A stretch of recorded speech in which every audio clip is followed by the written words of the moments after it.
Winter is fast approaching, and nothing impacts our lives as much as the weather we encounter during the months of December, January, and February. Frigid, sunless days, icy roads, and snow, and sometimes lots of snow. So here's what we know so far about the upcoming winter of 2019-2020. This year, the sea surface temperatures are pretty close to normal. There is no warming and there is no cooling of the sea surface temperatures. So don't count on an El Nino or La Nina winter this year.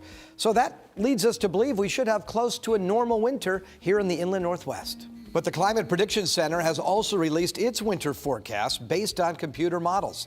The center believes there is a 40% chance of the inland Northwest having average to above average temperatures this winter. But that doesn't mean we won't have periods of below average temperatures or that our winter won't be cold. It's still going to be cold. The Climate Prediction Center also believes our precipitation in Washington, Idaho, and Oregon will be close to average this winter. So I'm looking at all of this data and forecasting average snowfall across our region this winter. So what is average snowfall in our area? Hop on board and let's find out. Here in Spokane, our average annual snowfall about 44 inches. Now that snow may not stay on the ground as long as usual if we get some of those warmer than average temperatures that are being forecast by some computer models. Across the border in Coeur d'Alene, the snowfall is much heavier. In the Lake City, almost 70 inches of snow falls.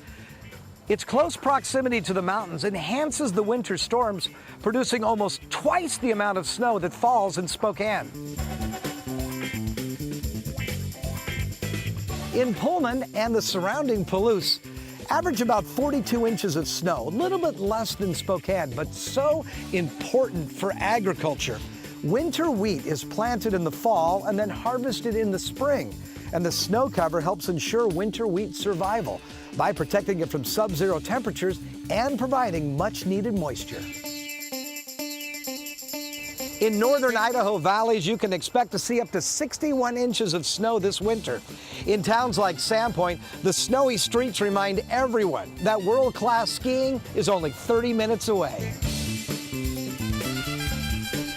Northeastern Washington communities can expect up to about 43 inches of snow this winter. For towns like Chewelah and Colville, logging is very important. A blanket of snow on the ground helps protect the trees from disease and provides much-needed moisture for this valuable and renewable resource. Central Washington is home to the Columbia River Basin, and it has the least amount of snowfall east of the Cascades. Here in Moses Lake, they average only 21 inches of snow a year, which is half of what falls in the Spokane area.